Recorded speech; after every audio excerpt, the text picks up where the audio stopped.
I was 10 years old when my parents decided I was too expensive to keep. Not too difficult, not too much trouble, too expensive. The exact amount of my childhood's worth, according to them, was $13,000. That's what my Uncle Robert paid them to take me in after they showed up at his door on a Tuesday evening in March, dragging me behind them like damaged merchandise they were returning to the store. I didn't understand the transaction then. I thought maybe Uncle Robert had invited me for an extended sleepover, or that my parents needed a break and would come back for me when things got better at home. I waited by his front window for 6 months, watching for their familiar blue Honda to pull into the driveway. Every afternoon after school, I'd press my face against the glass and scan the street for any sign of them returning. Uncle Robert never told me they weren't coming back. He just let me figure it out gradually, the way children eventually stop believing in Santa Claus. Not all at once, but through a slow accumulation of evidence that the story doesn't quite add up. The $13,000, I learned years later when I was old enough to understand legal documents, was supposed to cover my basic expenses until I turned 18. Food, clothing, school supplies, and medical care for 8 years. All paid in advance with a single check and a signature on papers that transferred all legal responsibility for my welfare to Uncle Robert. My parents walked away that night and never looked back, never called to check how I was adjusting, never sent a birthday card or Christmas present. Uncle Robert kept the receipt. Not just the canceled check, but all the paperwork. Custody transfer documents, health records, school enrollment forms, and a handwritten note from my mother listing my allergies and preferred bedtime routine. He filed everything in a manila folder labeled Sarah's Adoption and stored it in his home office safe, along with his important documents, financial records, and will. "Someday you might need proof of what happened," he told me when I was 16 and accidentally discovered the folder while helping him organize his desk for tax season. Some people have selective memories about their own behavior, especially when money becomes involved. I thought he was being paranoid.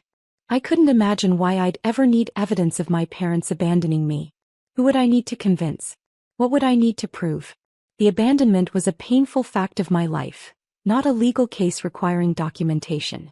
But Uncle Robert had spent 40 years as a corporate attorney specializing in family law and estate planning, and he understood that families could be far more ruthless than business competitors when inheritance money was involved. He documented everything with the meticulous attention to detail that had made him successful in law. Every school event he attended alone, every parent-teacher conference where he was listed as guardian, every medical appointment where he signed as the responsible party. He maintained detailed financial records showing exactly how much he spent on my care, education, and activities, not because he expected reimbursement, but because he wanted proof that he'd taken his responsibility seriously. Uncle Robert wasn't perfect, but he was consistently present. He attended every school play, even the terrible ones where I forgot my lines. He helped with homework every night, patiently explaining algebra and history and chemistry until concepts clicked. He taught me to drive in his ancient Buick, gripping the passenger door handle while I learned to parallel park. He paid for college applications, SAT prep courses, and law school tuition without ever making me feel like a financial burden or an investment requiring return on value. When I graduated law school summa cum laude and started my career as a public defender, he was prouder than any biological parent could have been. He kept newspaper clippings of cases I won, framed my law degree next to his own, and bragged to his friends about my daughter the attorney with genuine enthusiasm. "You turned out better than anyone had a right to expect," he said at my graduation dinner at his favorite steakhouse. "Your parents' loss was my greatest gain. Their $13,000 investment in my life paid off far better than any stock portfolio they could have chosen." He never married, never had biological children of his own, and often said that raising me had been the most rewarding experience of his life. Not because I was extraordinary or accomplished, but because I was genuinely grateful for stability. I appreciated things that other children took for granted: consistent meals at predictable times, someone who showed up when they said they would, a safe place to sleep every night without drama or chaos. My biological parents, meanwhile, became strangers with familiar faces who occasionally crossed my path in our small town. Awkward encounters at the grocery store where they'd nod politely and ask generic questions about school or work. Brief mentions in conversations with mutual acquaintances who didn't know our history. They'd moved across town after dropping me off, started fresh without the financial burden and emotional complications of a child, and apparently never looked back with any regret or curiosity about how I was developing. When people asked about my family situation during college or law school, I learned to say that my uncle had raised me after my parents died in an accident. It was easier than explaining abandonment, and it avoided the uncomfortable questions and pitying looks that followed when people learned the truth. Dead parents evoked sympathy and understanding. Living parents who chose to leave evoked confusion, judgment, and uncomfortable speculation about what kind of child gets abandoned by their own family. Uncle Robert knew I told this lie to outsiders, and he never corrected me or suggested I should be more honest about our circumstances. "Sometimes the truth is too complicated for strangers to understand," he said when I admitted feeling guilty about the deception. "Save your energy and emotional labor for people who actually matter in your life." The people who mattered were few but absolutely reliable. My college roommate Emma, who became my closest friend and later my law practice partner when we opened our family law firm together. My boyfriend Michael, who I'd been dating for 3 years and who understood that family loyalty wasn't something I took for granted because I'd learned early that blood relationships didn't guarantee commitment. Uncle Robert's small circle of professional colleagues and neighborhood friends, who treated me like genuine family and never asked uncomfortable questions about my background or why my parents were never mentioned. This chosen family felt more real and substantial than any biological connection I'd lost. When Uncle Robert was diagnosed with pancreatic cancer at age 72, it was Emma and Michael who helped me navigate the overwhelming medical appointments and treatment decisions. It was Uncle Robert's law partner Tom who drove him to chemotherapy sessions when I couldn't take time off work for court appearances. It was his longtime neighbor Mrs. Patterson who brought homemade meals twice a week and checked on him daily when I was traveling for cases. My biological parents never appeared during his 18-month illness. Not to visit, not to call and ask how he was managing, not to send a card or flowers. I don't think they even knew he was sick, since Uncle Robert had severed all contact with them after taking me in, and I'd never felt compelled to re-establish any connection or keep them informed about our lives. Uncle Robert fought the cancer with the same methodical determination he'd brought to everything else in his carefully organized life. He researched treatment options online, consulted with multiple specialists, maintained detailed spreadsheets tracking symptoms and medication effects, and planned for every possible contingency. Even while dying, he was documenting everything, preparing for legal challenges and complications that most people wouldn't consider until it was too late. During his final months, he spent considerable time updating his will, organizing his files, and recording detailed explanations of his financial decisions. "I want to make sure there are no surprises or ambiguities," he told me during one of our evening conversations about estate planning. "Some people might question my choices after I'm gone, and I want my reasoning to be crystal clear." I assumed he was being overly cautious about typical estate issues, tax implications, charitable donations, or provisions for longtime employees. I never imagined he was preparing for my biological parents to emerge from 24 years of silence to claim a portion of his wealth. The end came peacefully at home on a Saturday morning in October. I was holding his hand while he slept, Emma was reading aloud from his favorite mystery novel in case he could still hear us, and Mrs. Patterson was keeping vigil from the kitchen, making sure we had everything we needed and handling phone calls from concerned friends. He died surrounded by people who genuinely loved him, which felt like the perfect ending to a life that had been built on kindness, consistency, and choosing to show up when it mattered. I called the funeral home, the family lawyer, and Uncle Robert's closest friends to begin making arrangements. The funeral was planned for Thursday afternoon. A simple service followed by burial in the historic cemetery where his parents were laid to rest. I expected maybe 30 or 40 people to attend, mostly his professional colleagues, longtime neighbors, and the small community of people who had been part of our quiet, stable life. I did not expect my biological parents to show up at the funeral home on Wednesday evening, dressed in expensive clothing that suggested they'd achieved the financial success they'd prioritized over parenting, carrying elaborate flower arrangements like they were grieving family members who had suffered a devastating loss. I was reviewing the funeral program with the director and finalizing music selections when they walked into the lobby. 24 years since they dropped me off at Uncle Robert's house with a suitcase and a check, and they looked exactly the same but wealthier.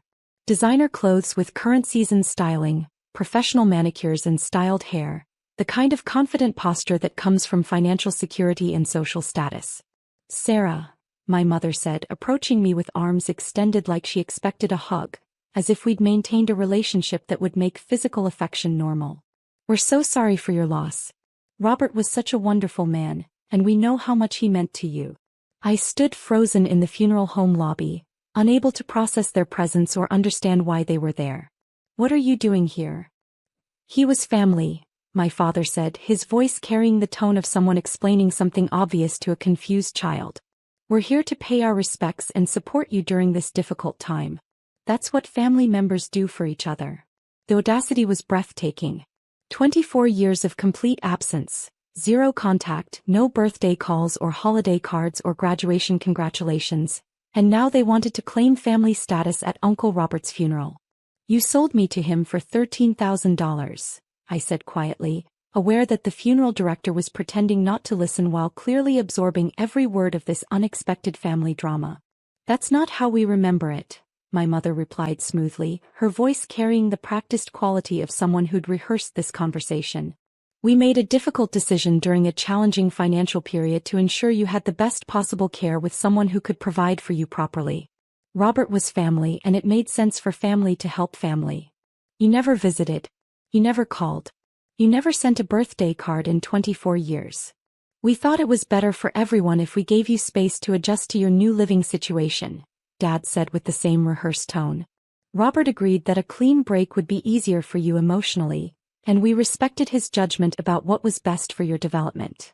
I stared at them, recognizing the careful way they were reframing abandonment as thoughtful decision-making, neglect as respectful boundaries, and complete absence as mature parenting strategy. They'd clearly discussed this approach and prepared explanations that made their behavior sound reasonable and loving. The funeral is tomorrow, I said, my voice steady despite the surreal nature of the conversation. You're welcome to attend if you feel the need. Please don't approach me or pretend we have a relationship that we don't actually have. I left them standing in the funeral home lobby with their expensive flowers and walked out to my car, immediately calling Emma and Michael. I needed witnesses for whatever was coming next, because Uncle Robert's paranoia about documentation was starting to make perfect sense. The funeral service was beautiful and well attended by people who had actually known and cared about Uncle Robert. His law colleagues shared stories about his professional integrity and generous mentorship of younger attorneys. His longtime friends talked about his kindness, his dry sense of humor, and his devotion to raising me as a single parent. Mrs. Patterson cried through her entire eulogy about what a wonderful neighbor he'd been for 15 years, always helping with yard work and bringing in packages when she traveled. My biological parents sat in the back row, dressed appropriately and behaving respectfully throughout the service. They didn't approach me during the reception, but I felt their presence like a weight I couldn't shake, watching and waiting for something.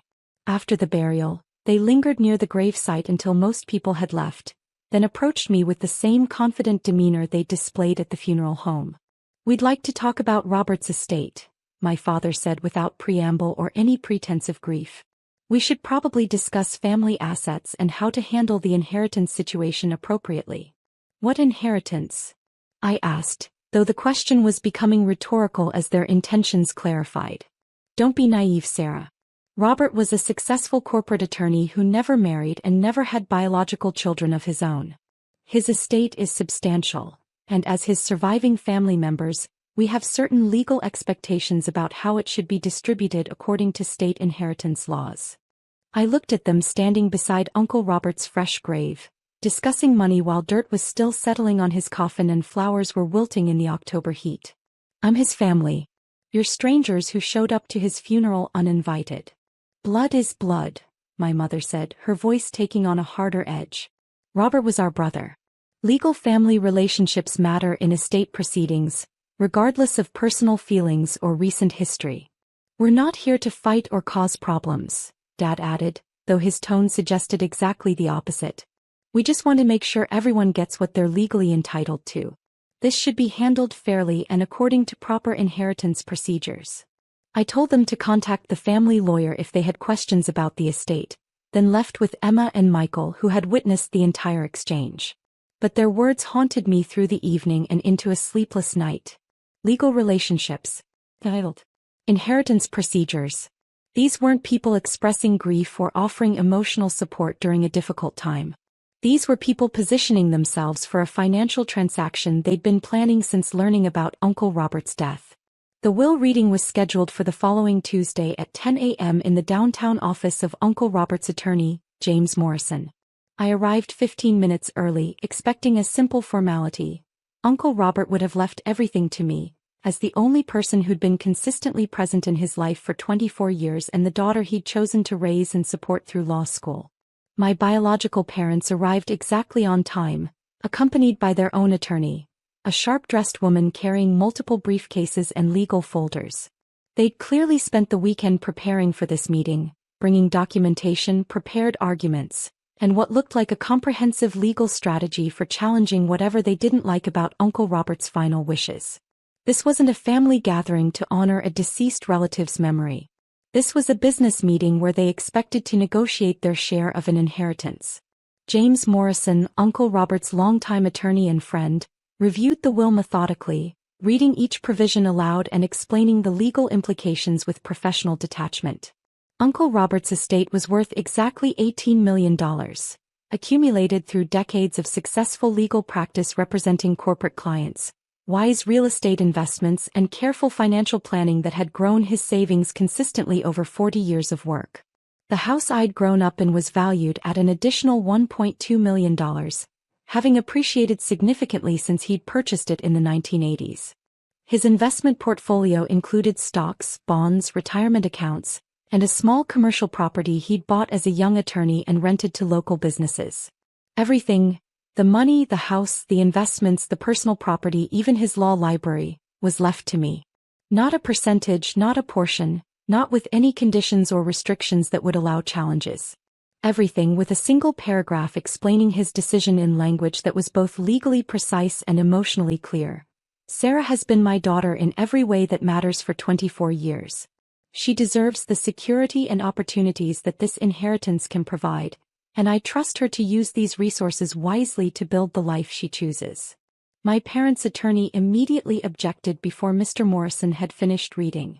We need to discuss the legitimacy of this will and whether Mr. Harrison was under any undue influence when he drafted these provisions. This distribution seems highly irregular given the presence of surviving blood relatives. The will was drafted 8 years ago and updated annually with consistent provisions, Mr. Morrison replied calmly. Mr. Harrison was mentally competent throughout this period, acted without any coercion, and expressed his wishes clearly and consistently in multiple legal documents. Sarah lived with him for years and had daily access to manipulate his decisions and isolate him from his biological family, my mother said, her voice carrying the rehearsed quality of someone who'd practiced this argument. There are clear questions about whether he was influenced to exclude his rightful heirs. What biological family? I asked, my voice steady despite the surreal nature of accusing me of manipulating the man who'd raised me. You abandoned both of us 24 years ago. We made a temporary custody arrangement during a difficult financial period, Dad said, using the same script he'd prepared for the funeral home. We always intended to maintain family relationships and eventual reunification when circumstances improved. Mr. Morrison cleared his throat and reached into his desk drawer. Actually, I have something directly relevant to this discussion. He pulled out a small digital recording device and placed it on the conference table between us. Mr. Harrison anticipated that his will might be challenged by family members, so he asked me to record his detailed explanation of his decisions. He pressed play and Uncle Robert's familiar voice filled the room with the clarity and authority he'd brought to every legal argument. If you're hearing this recording, it means my will is being contested by my brother and his wife, probably with claims that Sarah manipulated me or isolated me from family connections. Let me be absolutely clear about the facts they don't want acknowledged publicly. In March 1999, my brother David and his wife Linda brought their 10-year-old daughter Sarah to my house and asked me to take permanent custody of her. They could no longer afford to raise her properly, and they wanted to start fresh without the financial burden and daily responsibility of a child. I paid them $13,000 to cover immediate legal fees and her transition needs. This was not a temporary arrangement during financial hardship. This was not a difficult period requiring family support until they got back on their feet. This was a permanent transaction where they sold me their daughter because she was inconvenient, expensive, and interfered with their plans for their future. For 24 years they never visited Sarah. Never called on her birthday or during holidays. Never sent a Christmas card or graduation gift. Never asked how she was doing in school, whether she needed anything or if she was happy and healthy. They erased her from their lives completely and moved on as if she had never existed. When Sarah broke her arm in middle school, the hospital couldn't reach them at their listed phone number. When she won academic awards in high school, they weren't there to celebrate. When she graduated college summa cum laude, they didn't attend the ceremony. When she passed the bar exam and started her legal career, they never congratulated her or expressed pride in her accomplishments. Sarah has been my daughter, my pride, and my greatest joy for 24 years. She earned every dollar I'm leaving her through love, loyalty, gratitude, and simply showing up when it mattered. She was there during my cancer treatment, holding my hand through chemotherapy and helping me maintain dignity during the worst periods of illness. If my brother and his wife want family money, they should try being family members instead of strangers who appear only when there's an inheritance to claim. Sarah's my real daughter. They are biological relatives who chose financial convenience over parental responsibility 24 years ago. The recording ended and the room fell completely silent. Even the traffic noise from the busy street outside seemed to fade as the weight of Uncle Robert's words settled over everyone present. My parents' attorney was already gathering her papers and closing briefcases. We'll need time to review the legal implications of these recordings and determine our next steps regarding this matter. What legal implications? Mr. Morrison asked with genuine curiosity. Mr. Harrison documented a factual account of events that occurred 24 years ago. If you'd like to dispute his version of events, you're welcome to provide contradictory evidence that supports a different narrative. My father stood up abruptly, his face red with anger and embarrassment. We gave her the best possible life with someone who could provide for her properly. We sacrificed our relationship with our daughter to ensure she had opportunities we couldn't offer at the time. You sold me, I said quietly, pulling out the manila folder I'd brought from Uncle Robert's home office safe. Uncle Robert kept the receipt and all the documentation. I spread the contents across the conference table methodically. The original custody transfer papers with both parents' signatures. The canceled check for $13,000 made out to Robert Harrison Child Care Services. Medical records showing I hadn't seen a doctor paid for by my biological parents since age 10. School records listing Uncle Robert as emergency contact and financially responsible party for 8 consecutive years. A handwritten note from my mother explaining my food allergies and bedtime routine, as if she were leaving instructions for a babysitter. This is a receipt from when you sold me to Uncle Robert for $13,000. This is a letter from my elementary school principal asking why you stopped returning their calls about parent-teacher conferences and academic issues. This is a medical record showing that Uncle Robert paid for my broken arm treatment because the hospital couldn't reach you when they called your emergency contact numbers. I continued placing documents on the table. Here's my high school graduation program where Uncle Robert is listed as my guardian. Here's my college application where he's listed as the parent providing financial support. Here's my law school graduation announcement that was never sent to you because we had no contact information. I looked directly at them. You want to talk about legal relationships and family entitlement? Here's 24 years of legal documentation showing that you abandoned me completely and Uncle Robert raised me as his own child with no support, interference, or involvement from either of you. My mother was crying now, but they weren't tears of grief or regret about lost relationships. They were tears of frustration that their strategy wasn't working and their claims weren't being accepted. We always loved you, Sarah. We just we hoped that Robert. You hoped Uncle Robert would die and leave you money, I interrupted. You thought $18 million was worth pretending to care about the daughter you sold 24 years ago for the price of a used car. Their attorney was already standing and making polite excuses about needing to review the case further. We'll be in touch about potential legal challenges to this will and inheritance distribution. Please do, Mr. Morrison replied with the confident tone of someone who'd handled similar cases for decades. I have 8 years of documentation showing Mr. Harrison's consistent wishes, plus detailed records of every interaction he had with his brother over the past 24 years. Spoiler alert, there weren't any interactions to document. After they left, I sat in the law office trying to process what had just happened. In the span of 1 week, I'd gone from being an orphan public defender living on a modest salary to being an $18 million heiress with biological parents who wanted to sue me for inheritance money. What happens next? I asked Mr. Morrison, who was organizing the legal documents back into proper files. They'll probably file a will contest claiming undue influence or lack of capacity, he said matter-of-factly. It won't succeed. Your uncle was meticulous about documentation, and their complete absence from your life actually strengthens the legal case for his decision. No court is going to award them a portion of an inheritance from the man who raised you when they voluntarily abandoned all parental rights and responsibilities. How long will this legal process take? 6 months to a year, depending on how aggressive they want to be and how much money they're willing to spend on legal fees. But Sarah, you should know they cannot win this case. They abandoned legal and practical responsibility for you 24 years ago in exchange for a cash payment. No court in this jurisdiction is going to award them inheritance rights from the person who took over their obligations. He was absolutely right. The legal challenge lasted 8 months and cost my parents approximately $150,000 in attorney fees and court costs. Every deposition revealed more evidence of their abandonment. Every document they provided contradicted their claims about maintaining family relationships or intending eventual reunification. The court case became a public record of their behavior that anyone could access.